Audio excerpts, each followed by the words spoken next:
Merci les petites miss. Vous savez que la survie de l'Église dépend de vous.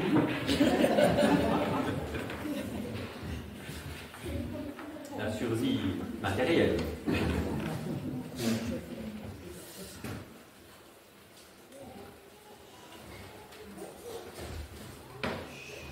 Le jardinier qui travaille sous ma fenêtre est un admirateur du monde. Entre parenthèses, le monde créé, au sens large. Il n'imagine pas qu'il pourrait produire quelques plantes. Il cultive. Autrement dit, il aide à croître ce qui existe sans lui. Il ne crée pas, il ne fabrique pas, il prend soin.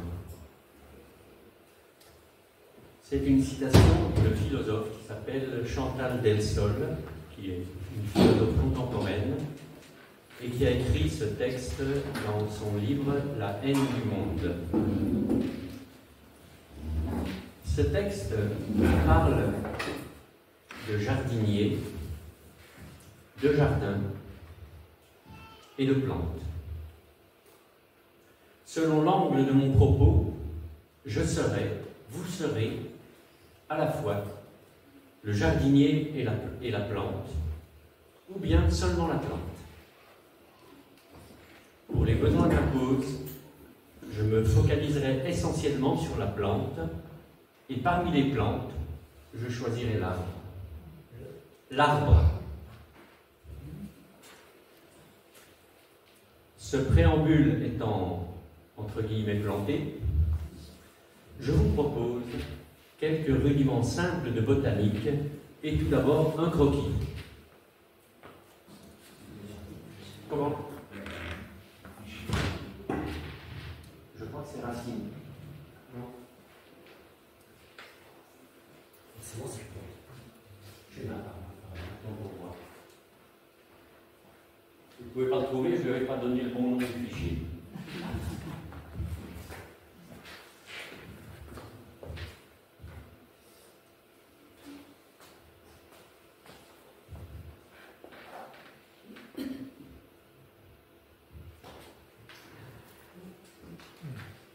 Alors voilà, c'est un fichier que j'ai tout simplement trouvé sur Internet, qui donne un peu sur une plante, quelle qu'elle soit, et là c'est un arbre, comme je vous ai dit, le rôle des racines. Alors, sur le schéma de gauche, bon, je vais simplement lire ce qui est écrit, hein, et vous le lisez aussi bien que moi. Les racines absorbent l'eau et les nutriments dissous pour les transporter jusqu'aux feuilles par le tronc et les branches. Les racines s'accrochent avec force au sol et maintiennent l'équilibre de l'arbre. Les racines stockent des nutriments comme le sucre qui se synthétise sur les feuilles. On pourrait dire que dans une plante, dans un arbre, le rôle des racines est essentiel. Je dirais même qu'il est vital. S'il n'y a pas de racines, il n'y a pas de plante. Et des racines proviennent toute la nourriture, les nutriments et l'eau, hein, qui les altèrent, qui rafraîchit l'arbre, qui sont nécessaires à la vie et à la croissance de l'arbre. Et les racines, pour que l'arbre soit stable, les racines doivent être profondes. Il y a quelques années, enfin, dans notre jardin, pour ceux qui connaissent notre jardin, eh bien, il y avait un grand sapin, ou peut-être que je me trompe, l'appellation. Ça ressemblait à un sapin. Et il nous avait été vendu pour ne pas dépasser 3 mètres, et on était à peu près à 10 mètres. Et dans le coin, il y a eu un fort vent, et qui a arraché un sapin chez un voisin. Et quand on a vu ça, on s'est dit qu'il faut négocier le sapin. Donc nous l'avons coupé. Et est-ce que vous savez pourquoi nous avons été obligés de couper le sapin? Parce qu'en fait, les racines du sapin ne sont pas ancrées profondément dans le sol, elles s'étalent à la surface. Ce qui fait toute la fragilité de cet arbre. Il peut être énorme, mais en fait, il est fragile parce que les racines ne sont pas plantées profondément. C'est ce qu'on appelle la racine qui est plantée profondément. Je me sens prof de botanique. Ce sont des racines pivotantes. Je l'ai appris avant-hier. Et puis, il est préférable de ne pas endommager les grosses racines d'un arbre.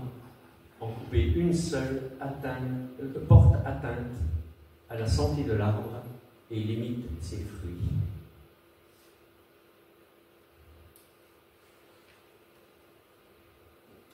Je vous cite simplement un petit commentaire scientifique et puis après on va arrêter à la page scientifique. La racine est essentielle au processus de croissance de la plante. Elle l'ancre profondément dans le sol, absorbe l'eau et les nutriments qui lui sont nécessaires. La racine peut avoir également un rôle de réserve. Voilà. Tu peux enlever le schéma, je crois qu'on n'en a plus bien besoin. Merci.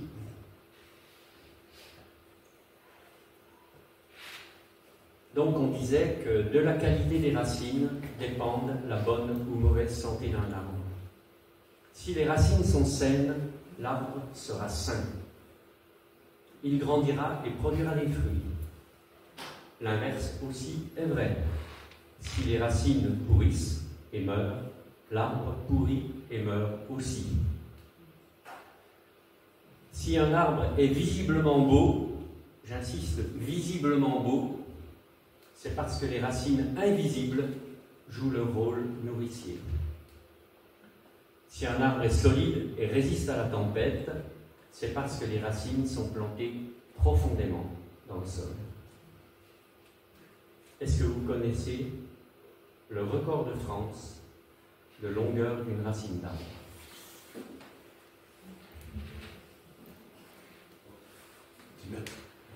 Comment? 10 mètres. 150 mètres. 150 mètres. Et 150 mètres, c'est 150 mètres de racines pour des chênes plantés naturellement dans de la roche fissurée. Incroyable, hein? Oui. Voilà.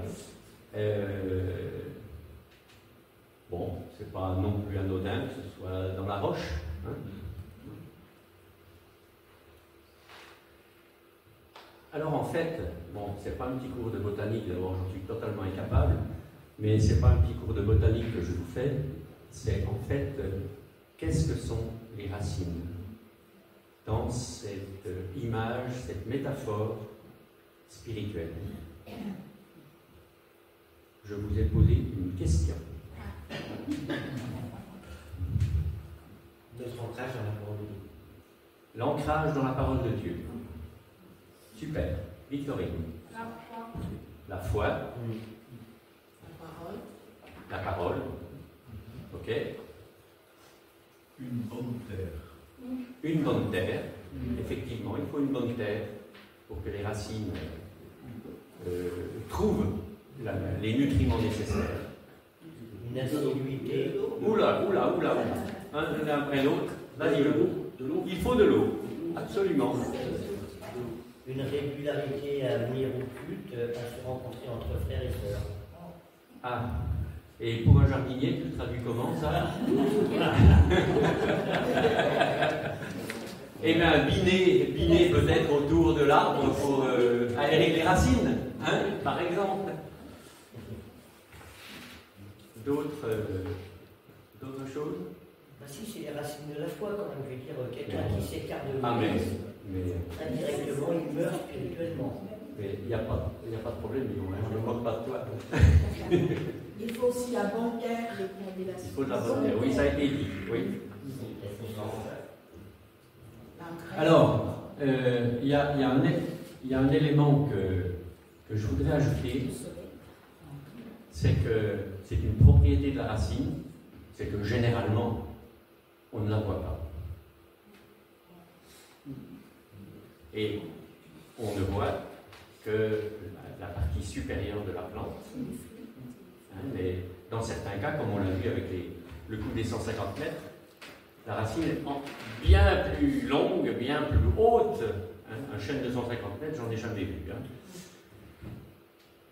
Mais, et pourtant, tout dépend de la racine.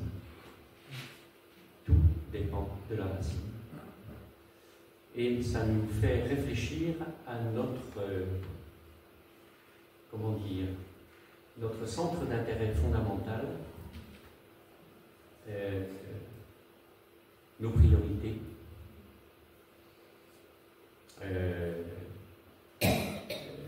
Est-ce qu'on s'occupe de regarder les feuilles? Est-ce qu'on s'occupe de regarder les fleurs? Ou est-ce qu'on s'occupe de la racine dans nos vies? La racine, elle est comparée à notre cœur. Tu vois, tu étais simplement un petit peu en avance.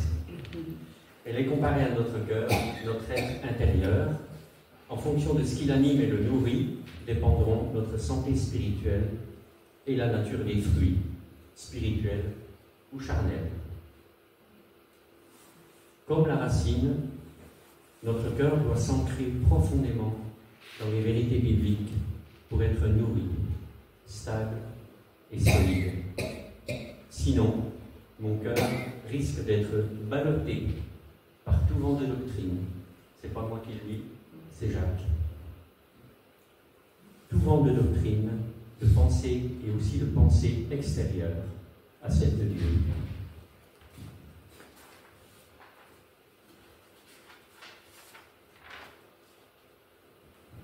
L'extérieur pourra masquer l'intérieur, mais cela ne peut durer qu'un temps. Si notre cœur est en mauvais état, les fruits visibles le révéleront tôt ou tard. Jésus ne dit-il pas, dans l'Évangile selon Matthieu, un bon arbre ne peut pas porter de mauvais fruits, ni un mauvais arbre porter de bons fruits. C'est donc à leurs fruits, à nos fruits, que vous les reconnaîtrez. Vous reconnaîtrez la qualité des racines aux fruits que l'arbre, que la plante porte. Et on pourrait appeler ça, en mathématiques, on pourrait appeler ça un axiome. C'est comme ça. Et on n'y changera rien. Que dit la Bible sur là ou les racines? À quoi nous encourage-t-elle? Alors quand j'ai commencé à préparer ce message, bien sûr, j'ai un logiciel qui me donne tous les passages où il y a le mot racine, au singulier, au pluriel, enraciné, au singulier, au pluriel. Il y a un nombre incalculable et ne pensez pas que je vais traiter de manière exhaustive tout le sujet sur les racines. Parce qu'il y en a trop, ou alors on fera d'autres séances. Mais en fait, ce que je désire surtout faire ce matin, je désire que la parole de Dieu parle à nos cœurs. Vraiment. Et en fait, je vais vous donner des passages et je ferai simplement sur les passages de brefs commentaires. Parce que la parole de Dieu sur le coup des racines, elle est tellement simple à comprendre, mais tellement forte aussi. Voilà, j'aimerais procéder comme ça. Donc, la parole de Dieu parle de bonnes et de mauvaises racines. Bon, normalement, on commence par les bonnes, mais là, je vais commencer par les mauvaises. En Ésaïe, au chapitre 5, et au verset 20, il y a ce texte qui est un texte qu'on pourrait dire lapidaire de la part de Dieu. Et il dit ceci. Vous allez voir déjà les effets des mauvaises racines. c'est décrit, c'est noir sur blanc. Malheur à vous qui nommez le mal bien.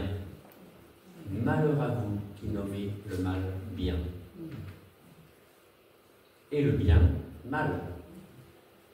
Vous qui changez la lumière en ténèbres, les ténèbres en lumière. Vous qui changez l'amertume en douceur et la douceur en amertume. Malheur à vous qui vous prenez pour sages et vous croyez intelligents. Malheur à vous qui êtes des héros quand il s'agit de boire et des champions pour vous gorger d'alcool, qui pour un pot de vin acquittez le coupable et qui privez le juste du droit qui lui est dû. Voilà pourquoi vous serez consumés comme un fétu de paille. La plante consumée, dévorée par la flamme et comme une herbe sèche engloutie par le feu. Oui, vos racines pourriront, votre fleur sera emportée comme de la poussière, puisque vous avez rejeté la loi de l'Éternel, du Seigneur des armées célestes, et avez méprisé ce qu'a dit le Saint d'Israël. Tableau terrible. Les mauvaises racines produisent les mauvais fruits. Ici, on a plein de choses. On a l'orgueil, l'injustice, la corruption, l'aveuglement, le mépris pour Dieu et sa parole. Et tout ça, ça conduit à la pourriture, à la destruction par le feu, pour avoir méprisé la parole de Dieu. Les bonnes racines. C'est un passage que je trouve, comment dire, vous allez me dire, toute la Bible est bien écrite. Hein, mais moi qui suis littéraire, je trouve qu'il est magnifique ce passage. Magnifique. Jérémie 17, les versets 7 et 8. On trouve une partie de ce passage dans le psaume 1er aussi. Béni soit l'homme qui se confie en l'Éternel et qui place sa confiance en l'Éternel. Voyez, il se confie et il place sa confiance. Il y a quelque chose de l'intention et il y a aussi quelque chose de l'action. Il sera, cet homme qui se confie en l'Éternel et place sa confiance en lui, il sera comme un arbre planté près d'un cours d'eau, qui étend ses racines vers le ruisseau. Il ne redoute rien lorsque vient la chaleur, ses feuilles restent vertes. Il ne s'inquiète pas pendant l'année de la sécheresse et il ne cesse pas de produire du fruit. Il ne s'inquiète pas pendant l'année de la sécheresse et il ne cesse pas de produire du fruit. C'est une si belle allégorie pour parler des bons fruits. La confiance en Dieu donne pour fruit un enfant de Dieu solide, dont l'âme paisible est rafraîchie par la communion avec Dieu. On pourrait dire, il est, ce chrétien-là, il est comme Caleb. Vous savez, Caleb, dans Josué, enfin, entre autres dans Josué, mais dans Josué, il dit, j'ai 85 ans, mais je suis aussi vigoureux. Je suis aussi vigoureux que quand j'en avais 40, à quelques années près. Je n'ai pas fait le calcul, mais voilà. Il a 85 ans, il est aussi vigoureux qu'à 40. Et Caleb, c'est celui qui, avec Josué, quand le peuple était dans le désert et qu'ils sont arrivés à Kadès Barnéa, donc au sud du peuple promis. Il faisait partie des éclaireurs qui ont été envoyés dans le pays promis. Et sur tous les éclaireurs, il n'y a que lui. Josué a approuvé aussi ce qu'avait dit Caleb, mais il n'y a que Caleb qui a dit « Dieu nous a donné ce pays, n'ayons pas peur de le conquérir. » Alors que les autres qui étaient allés parlaient des géants. Ils parlaient des géants, ils parlaient des... Donc là c'est pareil, c'est complètement surdimensionné. Ils parlaient des murailles des villes qui montaient jusqu'aux cieux.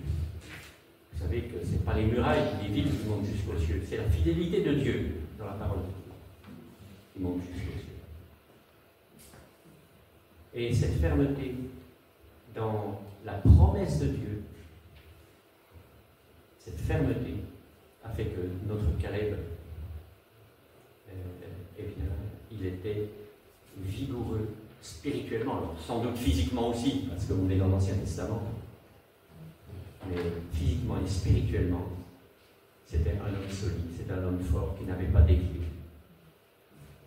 Il n'était pas fort parce qu'il avait fait de la musculation. Non, pas pour ça. Il avait placé sa confiance en Dieu.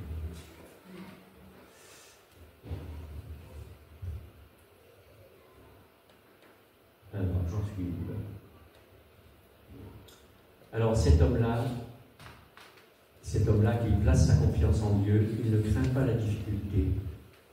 Il est riche en œuvres bonnes, les fruits, même dans l'adversité.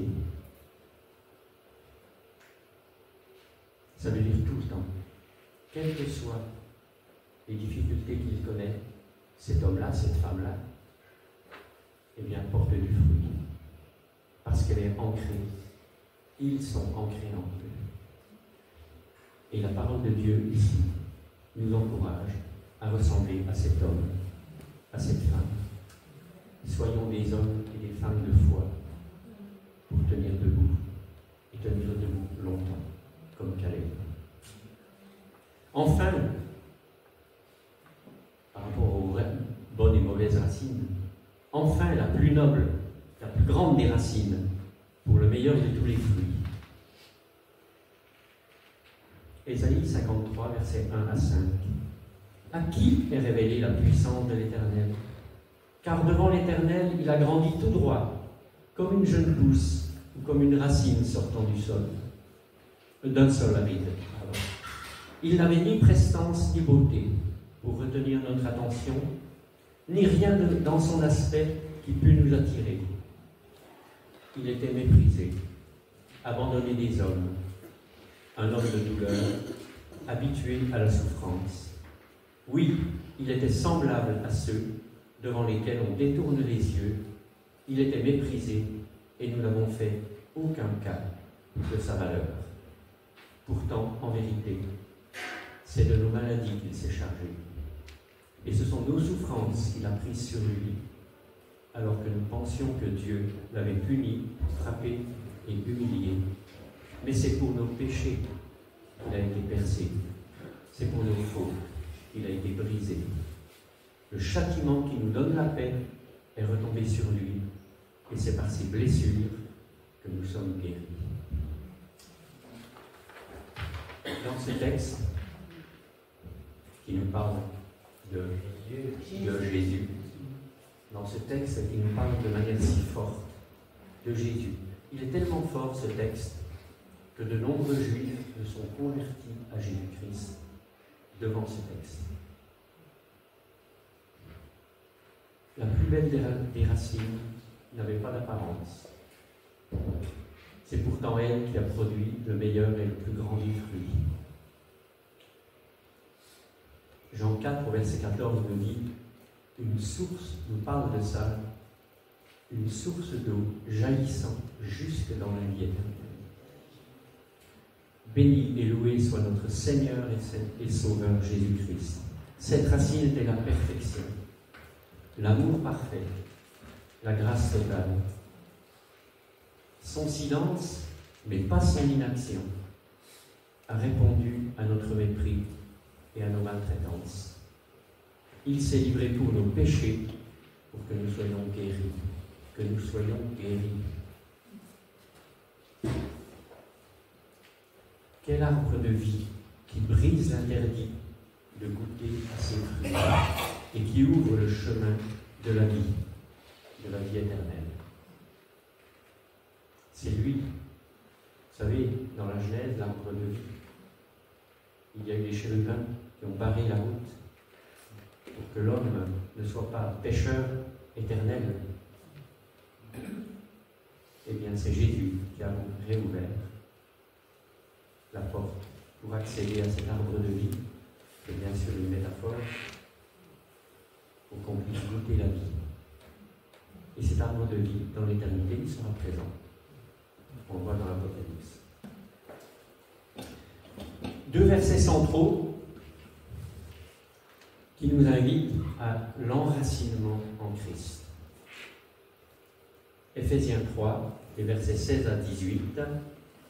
Que le Christ vous accorde, à la mesure de ses glorieuses richesses, d'être fortifié avec puissance par son esprit dans votre être intérieur.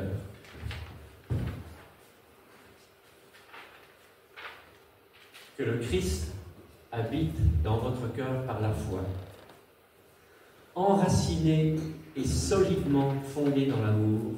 Vous serez ainsi à même de comprendre avec tous ceux qui appartiennent à Dieu combien l'amour du Christ est large, long, élevé et profond. Nos racines sont pauvres en nous, mais elles sont riches, très riches en nous. Nos racines sont faibles en nous, mais elles sont fortes et solides en lui. Nos racines sont étroites, courtes, basses, superficielles, à la mesure de notre cœur naturel, mais elles sont larges, longues, hautes et profondes, à la mesure de l'amour de Christ. Un autre passage, dans la lettre aux Colossiens, au chapitre 2, et au verset 7, il nous est dit ceci: marchez en Christ, enracinés et édifiés en lui, et affermis dans la foi, d'après les instructions qui vous ont été données, et abondez en action de grâce. Dans ce texte, on pourrait soulever un paradoxe amusant. Il faut marcher en étant enraciné. Je ne sais pas si vous avez essayé, mais ça paraît un peu compliqué. Mais bon. Mais nous sommes encouragés à être enracinés pour garder la foi d'après les enseignements de la parole de Dieu et lui manifester notre reconnaissance pour nous avoir équipés de manière à discerner les pièges de la fausse sagesse et de la tradition inventée par les hommes, mentionnée dans la suite immédiate de ce verset. Ce verset répond, pour le dire autrement, ce verset répond à des situations de fausse sagesse et de tradition inventées par les hommes. Et il nous est dit, marchez en Christ, enracinés et édifiés en lui, affermis dans la foi. D'après les instructions, ça veut simplement dire, selon la parole de Dieu.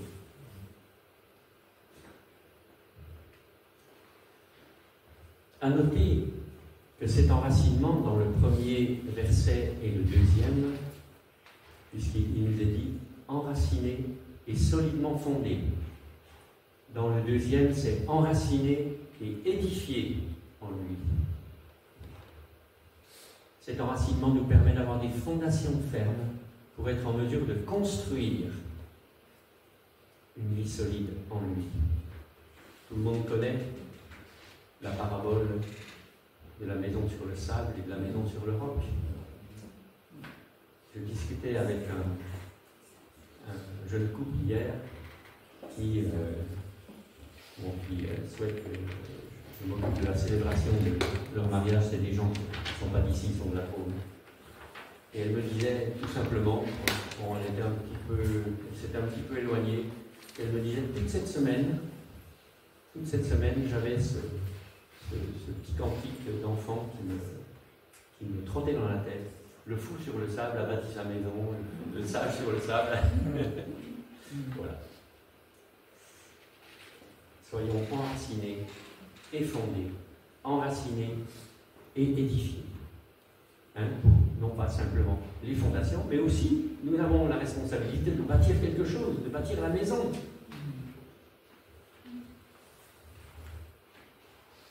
Et comme le disait un auteur que j'aime bien, il disait, mais on nous prendrait pour des fous si on voulait commencer la construction de la maison par le toit. Je ne sais pas si il y a un maçon qui vient. Je pense que jamais personne ne lui a demandé cette absurdité de construire la maison en commençant par le toit. Ou alors, si on l'avait posé, je pense qu'il aurait démissionné.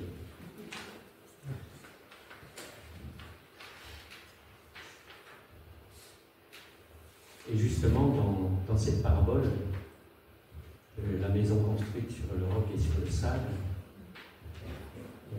on trouve cette petite phrase qui n'est pas dans Matthieu mais qui est dans Luc, parce que cette parabole existe dans les deux évangiles. Et cette petite phrase dit ceci: si quelqu'un vient à moi, dit Jésus, s'il écoute ce que je dis et le met en pratique, alors il peut commencer le chantier de sa maison. Donc, j'aime bien ces trois phases. Si quelqu'un vient à moi, que chacun de nous, on soit venu à lui. Alors, c'est bien de venir à lui. Mais après, si quelqu'un vient à moi, s'il écoute ce que je dis, pas simplement s'il entend, s'il écoute, ça veut dire qu'il veut intérioriser ce qu'il entend. Et puis la troisième phase, qui est la phase généralement la plus faible dans nos vies, et s'il met en pratique, alors il peut commencer à construire sa maison, et la maison le tiendra. De manière très pratique, je veux encore citer deux mauvaises racines qui peuvent faire écho en nous. 1 Timothée 6, versets 9 à 12. Ceux qui veulent à tout prix s'enrichir s'exposent eux-mêmes à la tentation et tombent dans le piège de nombreux désirs insensés et pernicieux qui précipitent les hommes dans la ruine et la perdition. Car l'amour de l'argent est racine de toutes sortes de maux. Pour s'y être abandonnés, certains se sont égarés très loin de la foi et se sont infligés beaucoup de tourments. Mais toi, ô homme de Dieu, c'est l'apôtre Paul qui parle à Timothée, mais toi, ô homme de Dieu, fuis ces choses. Recherche ardemment la droiture, l'attachement à Dieu, la fidélité, l'amour, la persévérance, l'amabilité, combat le bon combat de la foi, saisis la vie éternelle. La convoitise matérielle, l'amour de l'argent, c'est un piège tenace. Il est envahissant. Et ce piège tenace et envahissant, il ne nous est pas simplement dit de lutter, il nous est dit simplement de fuir, en raison de ses conséquences désastreuses, jusqu'à, le dit le texte, jusqu'à abandonner la foi. Un vrai combat nous attend, celui de la foi. Et puis encore, un dernier passage dans Hébreux 12, les versets 14 et 15, que j'ai un peu raccourci parce qu'il abordait d'autres thèmes qui ne sont pas dans le sujet. Faites tous vos efforts pour être en paix avec tout le monde.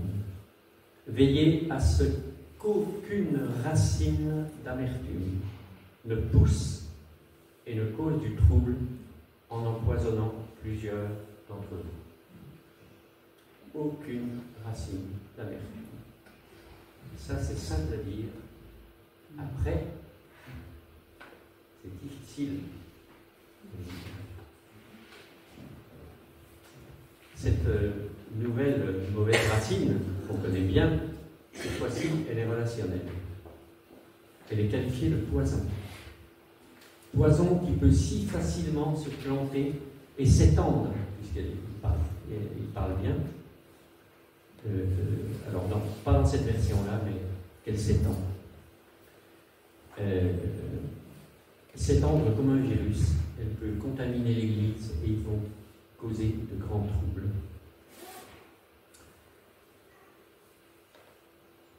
Pour terminer, si nous avons de bonnes racines en Dieu, nous produirons de bons fruits.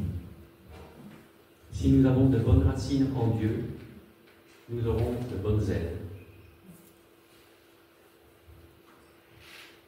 Alors, qu'est-ce qu'on ramène à la maison, à votre avis, de tout ça? Qu'est-ce que ça vous suggère? Quels sont les points importants que vous voulez garder?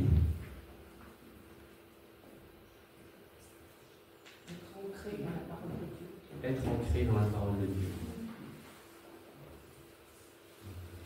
Mettre toute sa foi en Jésus. Fonder sa foi, c'est ça que Mettre toute sa foi en Jésus-Christ. Chercher ardemment la droiture. Chercher ardemment la droiture.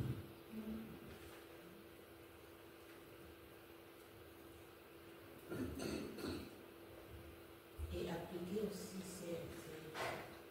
Plus fort. Appliquer aussi ces... Alors, mettre en pratique. Appliquer. Appliquer Oui. aussi. Voilà. L'action, il faudrait qu'on agisse. Je rebondis sur ce que tu dis par rapport à la droiture. Il y a un texte dans Michée qui nous dit: voilà ce que j'attends de toi, que tu aimes la bonté, que tu pratiques la justice, mais c'est la droiture, et que tu marches humblement avec ton Dieu. Un très beau texte. C'est un texte pour moi qui est essentiel.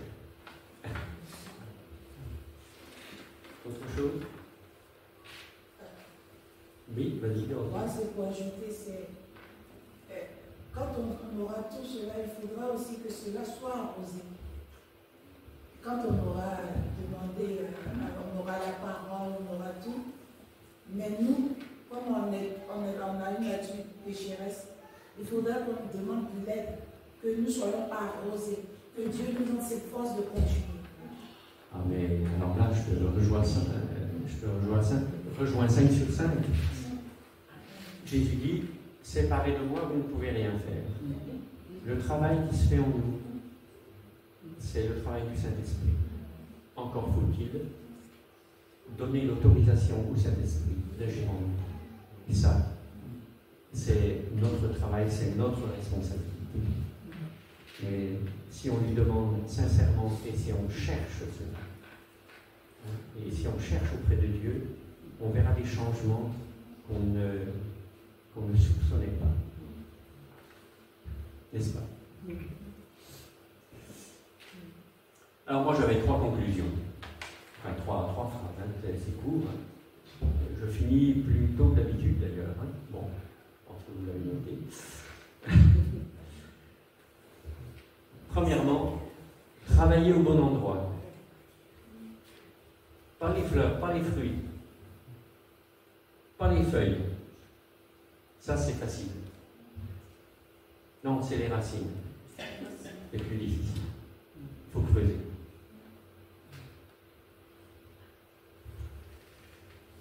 Deuxième point, il n'y a pas de bons fruits sans des racines saines qui nourrissent notre plante par l'intérieur